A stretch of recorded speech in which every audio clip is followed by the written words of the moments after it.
يرفع الله الذين آمنوا منكم والذين أوتوا العلم درجات والله بما تعملون خبير.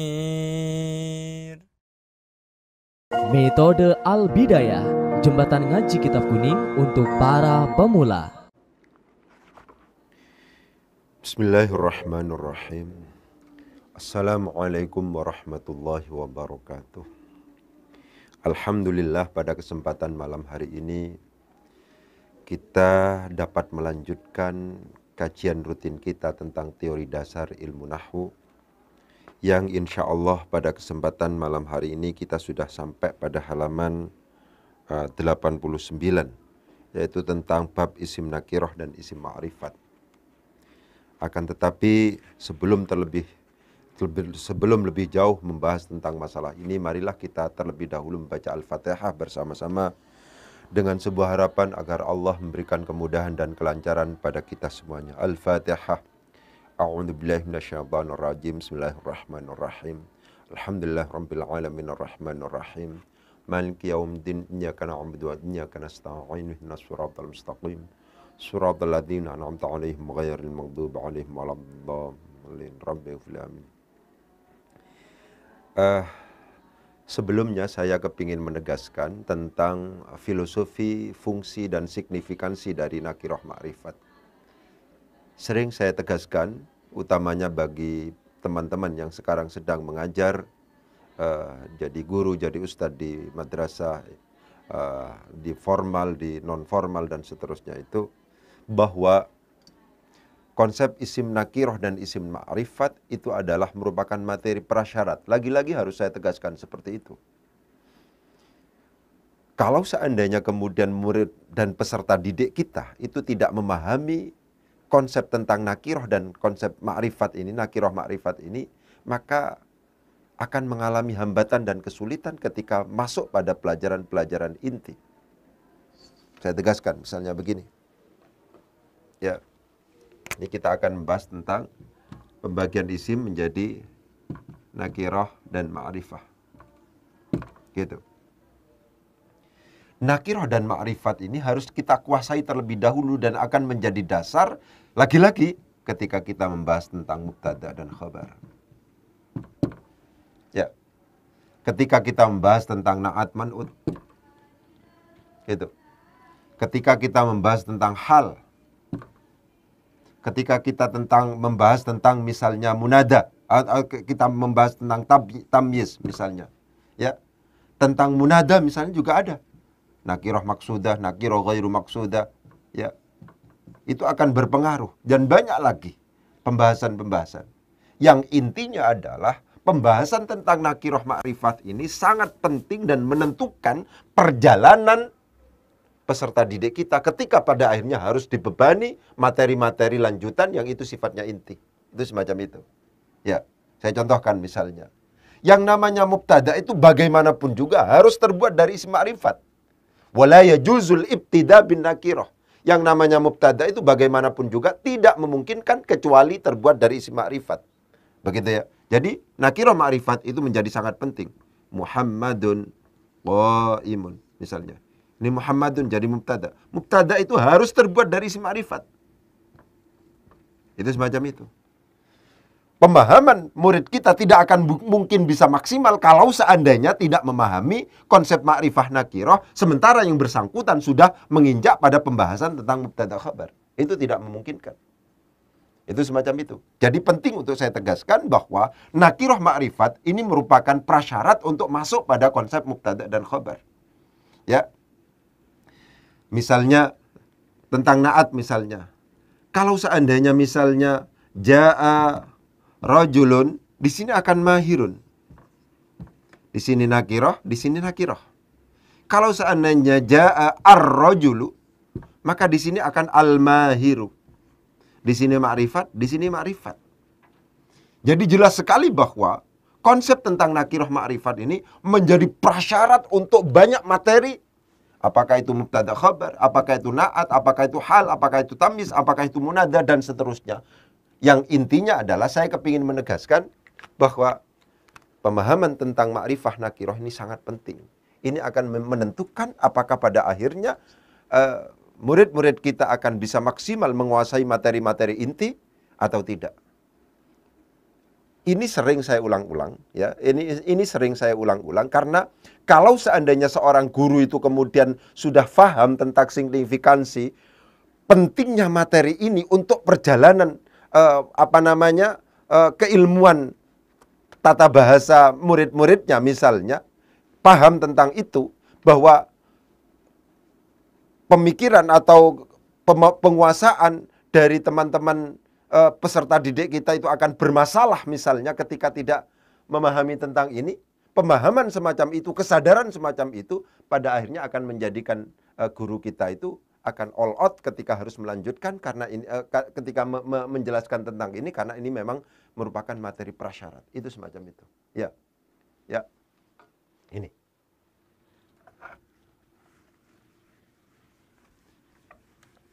Saya contohkan lagi. Ja'a Muhammadun rakiban. Ini namanya hal. Hal harus terbuat dari isim nakirah. Sahibul hal harus terbuat dari isim ma'rifat. Itu semacam itu. Ya. Jadi tidak memungkinkan kalau seandainya kemudian murid kita tidak ngerti apa itu ma'rifah, apa nakirah misalnya, sementara yang bersangkutan dibebani materi tentang hal, itu tidak memungkinkan untuk bisa menguasai. Akan terjadi lompatan berpikir yang pada akhirnya murid kita berkesimpulan bahwa materi ini sulit, lebih disebabkan karena prasyarat yang sebenarnya harus dikuasai itu belum dikuasai. Ya, lagi-lagi terus akan saya kampanyekan masalah ini bahwa materi prasyarat itu sangat penting untuk dijadikan sebagai dasar untuk masuk pada materi inti. Murid-murid kita harus kita nyatakan belum siap untuk belajar tentang fa'il ketika misalnya yang bersangkutan nggak ngerti maklum majhul. Murid-murid kita harus kita simpulkan belum siap untuk belajar tentang maf'ul bih sementara yang bersangkutan belum paham tentang misalnya lazim muta'addi. Murid-murid kita tidak siap untuk belajar tentang mubtada khabar sementara yang bersangkutan itu misalnya tidak kurang menguasai konsep tentang misalnya nakirah ma'rifah, tentang seperti yang kemarin isim mufrad tathniyah jamak dan seterusnya. Ya. Murid-murid kita tidak siap belajar tentang na'at, tentang hal, tentang tamyiz, tentang munada dan seterusnya kalau seandainya yang bersangkutan belum memahami tentang ma'rifah nakirah. Ini kesadaran yang menurut saya penting untuk kemudian selalu ditegaskan karena ini pada akhirnya akan berdampak serius pada aspek psikologis, aspek kejiwaan dari murid-murid kita. Apakah murid kita akan berkesimpulan bahwa materi ini sulit untuk ditundukkan atau mudah untuk kemudian dikuasai? Itu semacam itu, ya. Jadi intinya yang namanya materi tentang nakirah ma'rifah itu sangat penting untuk kemudian dijadikan sebagai dasar dan merupakan materi prasyarat untuk belajar tentang mubtada khabar, untuk belajar tentang na'at man'ud, untuk belajar tentang hal, untuk belajar tentang tamyiz, untuk belajar tentang munada. Itu semacam itu. Kita contohkan misalnya tentang tamyiz misalnya. Ya.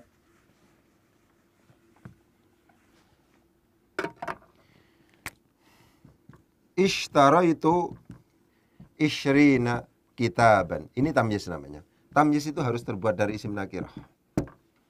Ini tamyiz namanya. Kitaban ini. Tamyiz itu terbuat dari isim nakirah. Murid kita akan bermasalah ketika kemudian belajar tentang tamyiz sementara yang bersangkutan tidak paham apa itu isim nakirah. Karena tamyiz itu persyaratannya harus terbuat dari isim nakirah. Ya. Jadi penting untuk kemudian saya tegaskan mengenai ini. Ya. Selanjutnya, apa sih isim nakirah itu? Apa sih isim ma'rifat itu? Itu semacam itu. Secara sederhana bisa kita simpulkan atau kita jelaskan bahwa isim nakirah itu adalah isim yang pengertiannya belum jelas. Isim yang pengertiannya masih bersifat umum. Tidak dipahami batasan-batasannya. Itu adalah ya isim nakirah. Jadi sifatnya masih umum. Tidak tertentu. Kalau ini sifatnya sudah tertentu. Ya, sudah tertentu. Gitu. Gitu. Jadi isim nakirah itu isim sifatnya umum, kalau yang ma'rifah itu sudah jelas. Batasannya sudah tahu, sudah jelas, sudah tertentu. Saya contohkan misalnya. Tuh. Kalau seandainya saya mengatakan misalnya rojulun, ini masih umum, orang laki-laki. Ya. Tapi kalau seandainya saya tulis dengan ar-rojulu pakai al, di mana al itu merupakan alat untuk memakrifatkan isim nakiroh, akhirnya pengertiannya akan menjadi orang laki-laki itu. Ya. Jadi ini sifatnya umum, orang laki-laki begitu saja. Tapi kalau sudah ada alnya, orang laki-laki itu. Begitu. Baitun artinya sebuah rumah. Rumah yang mana? Nggak jelas. Sebuah rumah. Rumah yang mana? Nggak jelas. Tapi kalau al-baitu, akhirnya akan menjadi rumah itu. Begitu. Jadi jelas bahwa yang namanya isim nakiro itu sifatnya umum, kalau isim makrifat itu sudah khusus. Salah satu alat untuk memakrifatkan isim nakiro itu adalah ada al. Itu semacam itu. Saya misalnya mengatakan tilmidun misalnya. Tilmidun. Seorang murid. Seorang murid. Murid yang mana? Gak jelas. Pokoknya murid yang penting. Tapi kalau seandainya saya tulis at-tilmidhu, at-tilmidhu, ya, murid itu. Artinya adalah murid itu. Apa yang membedakan ini? Ini adalah sifatnya umum, ini sifatnya jelas. Ini sifatnya tertentu, khusus. Ya. Kenapa kok kemudian ini bisa diterjemahkan umum dan khusus itu? Karena di sini ada alat untuk menentukan itu, yaitu al. Ya. Jadi saya ulangi lagi bahwa isim nakiro itu isim yang sifat pengertiannya itu adalah umum. Kalau makrifat itu sudah jelas, sudah tertentu, sudah mengarah pada objek tertentu yang kita sudah paham batasan-batasannya. Itu adalah isim makrifat dan isim nakiro. Ya, jadi isim itu ada dua macam dari sisi ini, dari sisi kejelasan cakupannya, ya. Ada yang sifatnya nakiroh, ada yang sifatnya makrifah. Kalau nakiroh itu sifatnya umum, kalau makrifat itu sifatnya sudah tertentu batasannya. Itu semacam itu. Ya. Sederhananya dalam aplikasi itu begini. Pokoknya kalau seandainya sebuah kalimat isim itu sudah di luar bagian dari isim makrifat, itu disebut sebagai isim nakiroh. Oleh sebab itu penting untuk kemudian kita sebutkan yang termasuk dalam kategori isim makrifat itu apa saja. Ada di sini namanya isim dhamir. Ya. Ada yang di sini namanya isim isyarah. Ada di sini namanya isim mausul. Pokoknya itu aja. Ini namanya misalnya ada isim alam. Isim alam. Ada isim plus al. Ada isim al-mudhaf ilal ma'rifah. Al-mudhaf ilal ma'rifah. Begitu. Jadi ini sederhana begitu. Pokoknya kalau seandainya kita menemukan sebuah kalimat isim, kok di luar ini, dia bukan isim dhamir, dia bukan isim isyarah, dia bukan isim mausul, dia bukan termasuk dalam kategori isim alam atau nama, dia nggak ada alnya, tidak dimudhafkan kepada isim makrifat. Kalau seandainya bukan masuk dalam kategori ini, maka dia termasuk dalam kategori isim nakiroh. Begitu saja. Ya. Jadi kita tahu dari bahwa itu adalah isim makrifat bagaimana? Karena dia merupakan bagian dari isim makrifat. Kenapa ini kok disebut sebagai isim makrifat? Ya, karena ini isim dhamir, begitu. Kenapa ini kok kemudian disebut sebagai isim makrifat? Ya, karena ini isim isyarah, sederhananya begitu. Kenapa ini kok kemudian disebut sebagai isim makrifat? Ya, karena ini isim mausul. Kenapa ini kok kemudian disebut sebagai isim makrifat? Karena ini isim alam ini, nama ini. Kenapa ini kok kemudian disebut sebagai isim makrifat? Ya, karena ada alnya. Kenapa ini kok kemudian disebut sebagai isim makrifat? Ya, karena ini al-mudhaf ilal ma'rifah. Itu sederhananya begitu. Kalau seandainya sebuah kalimat isim yang kemudian kita temukan itu di luar ini, di luar bagian dari kelompok isim makrifat ini, baik itu isim dhamir, isim isyarah, isim mausul, isim alam, isim plus al-mudhaf ilal ma'rifah, kalau seandainya kita menemukan sebuah kalimat isim, kok kemudian di luar ini, maka ini masuk dalam kategori isim nakiroh. Itu semacam itu. Ya, itu yang sederhana begitu. Ya, jadi kita contohkan misalnya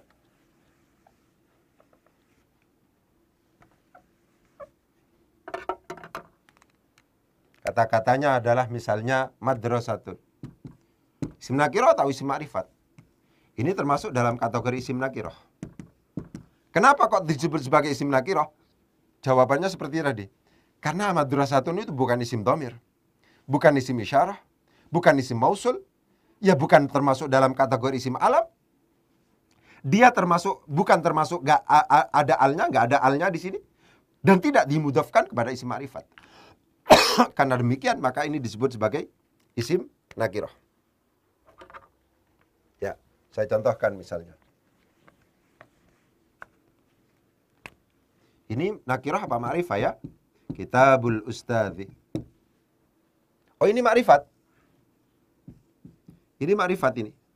Kenapa kok disebut sebagai isim ma'rifat Kitabul Ustadzi? Kitabul Ustadzi disebut sebagai isim ma'rifat karena dia dimudhafkan kepada isim ma'rifat.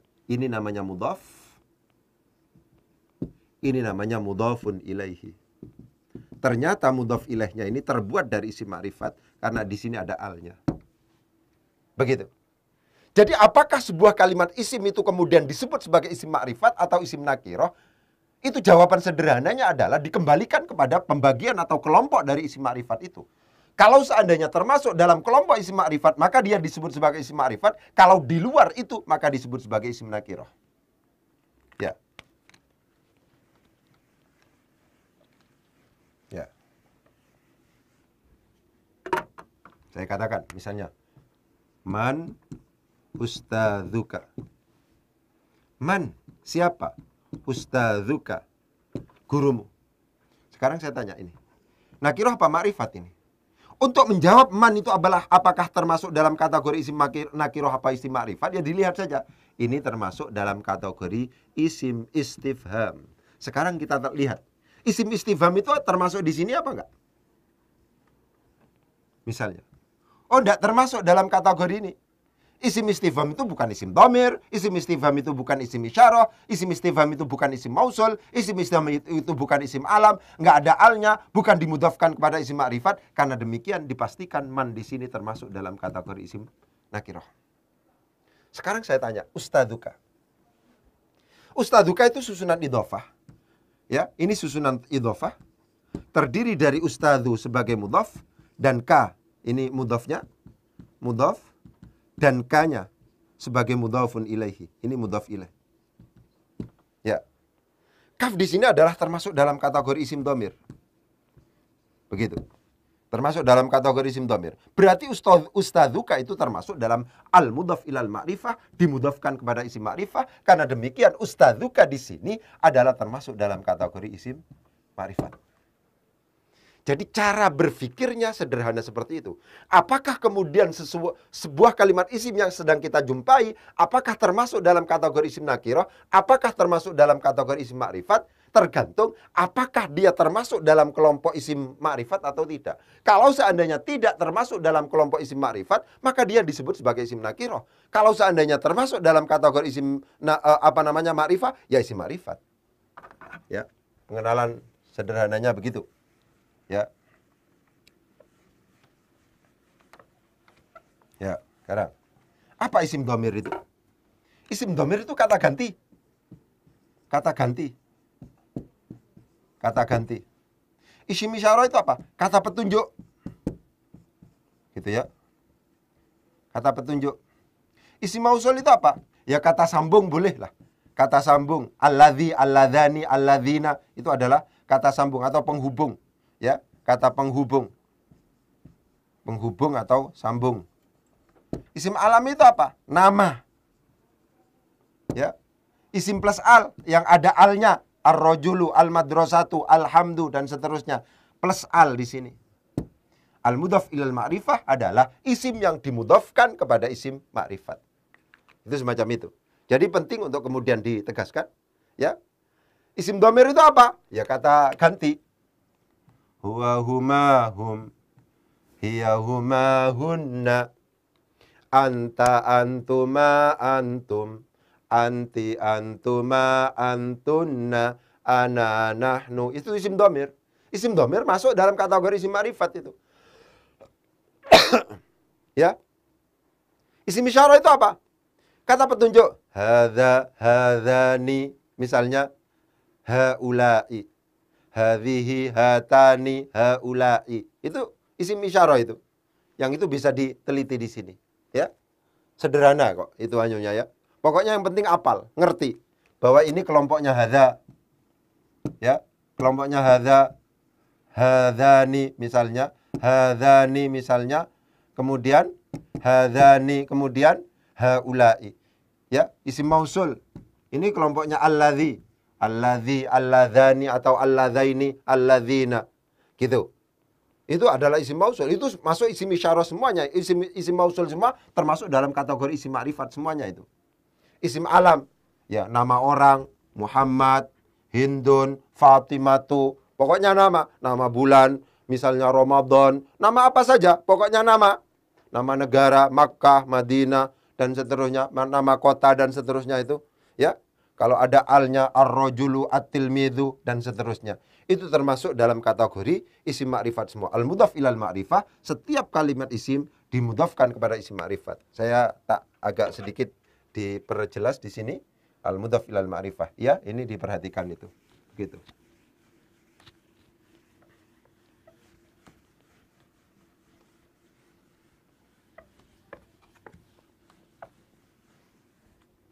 Misalnya, ini al-mudhaf ilal ma'rifah. Misalnya, yang pertama misalnya dimudhafkan kepada isim dhamir. Isim dhamir dimudhafkan kepada isim dhamir dulu ya. Ini mudhaf ilaihnya yang saya tulis ini. Misalnya ini, kita buka. Ini mudhaf ilaih. Mudhaf ilaih ini berupa isim dhamir. Ya, begitu. Dimudhafkan kepada isim isyarah. Isim isyarah. Ya. Kitabu hadza. Kitabnya anak ini. Misalnya. Ini isim isyarah ini. Menjadi mudhaf ilaih. Isim isyarah. Ya. Ini dimudhafkan kepada isim mausul. Misalnya. Ya. Dimudhafkan kepada isim mausul. Misalnya. Kitabul ladzi. Nah, misalnya. Ini mudhaf. Ini mudhaf semua ini. Ini mudhaf ilaih. Mudhaf ilaih. Ya. Kemudian dimudhafkan kepada isim alam. Misalnya, Kitabu Muhammadin. Ini mudhaf ilaih. Ya. Misalnya dimudhafkan kepada isim yang ada alnya. Kitabur rajuli. Misalnya, Kitabur rajuli. Jadi al-mudhaf ilal ma'rifah dimudhafkan kepada isim ma'rifat. Kitabu di sini awalnya itu bukan berupa isim ma'rifah. Karena di sini dimudhafkan kepada isim dhamir, maka kitabuka di sini menjadi isim ma'rifah. Kitabu di sini adalah awalnya bukan berupa isim ma'rifah. Kalau dimudhafkan kepada isim isyarah menjadi isim ma'rifah. Kitabu hadza ini menjadi berhukum ma'rifah. Kitabu di sini adalah awalnya berupa isim nakirah. Tapi karena dimudhafkan kepada alladzi yang merupakan isim ma'rifah, itu menjadi al-mudhaf ilal ma'rifah, sehingga ini berhukum ma'rifah. Kitabu di sini awalnya berupa isim nakirah, tapi karena dimudhafkan kepada Muhammadin yang merupakan isim alam, maka di sini disebut sebagai al-mudhaf ilal ma'rifah. Kitabu di sini awalnya berupa isim nakirah, tapi kemudian dimudhafkan kepada ar-rajulu yang ini merupakan isim ma'rifah, akhirnya kitabur rajuli menjadi isim ma'rifah. Ini semuanya akhirnya disebut sebagai al-mudhaf ilal ma'rifah, itu berhukum ma'rifah. Itu semacam itu. Ya. Jadi penting untuk kemudian ditegaskan al-mudhaf ilal ma'rifah ini. Ada al-mudhaf ilal ma'rifah, isim yang dimudhafkan kepada isim ma'rifah. Apakah itu dimudhafkan kepada isim dhamir? Apakah dimudhafkan kepada isim isyarah? Apakah dimudhafkan kepada isim mausul? Apakah dimudhafkan kepada isim alam? Apakah dimudhafkan kepada isim yang ada alnya, ya, plus al? Itu semuanya pada akhirnya berdampak pada menjadi ma'rifah. Ya, kita buka, kitabu hadza, kitabul ladzi, kitabu Muhammadin, kitabur rajuli misalnya. Akhirnya susunan idhofah ini itu menjadi isim ma'rifah semuanya. Itu semacam itu. Ya. Jadi penting untuk kemudian ditegaskan dalam konteks ini bahwa yang penting adalah pemahaman bahwa yang namanya konsep nakiroh dan ma'rifah ini adalah merupakan materi prasyarat untuk masuk pada bab yang banyak yang selanjutnya. Itu semacam itu. Apa sih definisi isim nakiroh itu? Isim nakiroh itu definisinya adalah isim yang bersifat umum. Tidak mengarah pada objek yang sudah tertentu. Jadi kalau saya gambarkan kitabun ya sebuah kitab. Kitab yang mana gak jelas. Pokoknya sebuah kitab. Itu semacam itu. Kalau seandainya isim ma'rifat bagaimana? Itu menjadi tertentu. Objeknya sudah tertentu. Al-kitabu. Kitab itu. Begitu. Baitun rumah. Sebuah rumah. Al-baitu rumah itu. Rajulun seorang laki-laki. Ar-rajulu orang laki-laki itu. Itu semacam itu. Aplikasinya bagaimana untuk di dalam kitab itu misalnya kita menentukan bahwa ini adalah isim nakirah, ini isim ma'rifat. Pokoknya, ini sudah pokok itu melebihi kaidah, sering saya katakan seperti itu. Pokoknya kalau seandainya sebuah kalimat itu kok kemudian masuk dalam kategori isim ma'rifat, kenapa kok masuk dalam kategori ma'rifat? Karena ma'rifat sudah memang jelas, sudah dijelaskan oleh para ulama. Isim ma'rifat itu adalah isim dhamir, kata ganti. Ya, huwa huma hum, hiya huma hunna. Anta antuma antum anti antuma antunna ana nahnu, itu isim ma'rifat semua itu. Ya kan? Ada isim mausul. Alladzi alladzani alladzaini alladzina allati allatani atau allataini allati. Ya. Apakah mausulnya itu khas atau mustarak? Ya, mohon dibaca di sini. Ya. Mohon dibaca di sini. Sudah ada rinciannya di situ. Gitu. Tinggal menghafalkan begitu ya. Itu semuanya masuk dalam kategori isim ma'rifat. Gitu ya. Hadza misalnya isim isyarah. Hadza, hadzani, haula'i. Ya, hadhihi, hatani, haula'i misalnya. Itu semacam itu. Dzalika, dzanikuma, ulaika misalnya. Tilka, tanikuma, ulaika. Itu semuanya termasuk dalam kategori isim isyarah. Begitu. Kalau seandainya masuk dalam kategori yang sudah disebutkan tadi, apakah itu isim dhamir, isim isyarah, isim mausul, isim alam, isim plus al-mudhaf ilal ma'rifah, maka itu bagian dari isim ma'rifat. Kalau selain itu, maka itu termasuk dalam kategori isim nakirah, sebagaimana yang saya contohkan tadi, man ustadzuka. Man itu istifham. Istifham itu bukan isim dhamir. Istifham itu bukan isim isyarah. Istifham itu bukan isim mausul. Istifham itu bukan isim alam. Istifham itu nggak ada alnya, misalnya seperti itu. Karena demikian, man itu termasuk dalam kategori isim nakirah. Itu nanti penting untuk kemudian kira-kira man ustadzuka, dalam konteks man ustadzuka itu mana yang harus kita jadikan sebagai mubtada, mana yang harus kita jadikan sebagai khabar dan seterusnya. Jadi penting untuk kemudian ditegaskan ya. Jadi dalam pertemuan pertama ini nanti apa namanya? Ini hal-hal yang pokok dulu, yang pokok dulu. Pokoknya nakirah ma'rifat itu penting untuk masuk dalam pembahasan selanjutnya. Kemudian yang termasuk dalam kategori isim ma'rifat itu seperti apa? Ya, al-mudhaf ilal ma'rifah itu seperti apa? Nanti akan kita lanjutkan dalam pertemuan-pertemuan selanjutnya. Ya, mungkin itu yang bisa saya sampaikan dalam konteks pembahasan tentang ma'rifah nakirah ini. Kurang lebihnya mohon maaf. Wabillahi taufiq wal hidayah. Wassalamualaikum warahmatullahi wabarakatuh.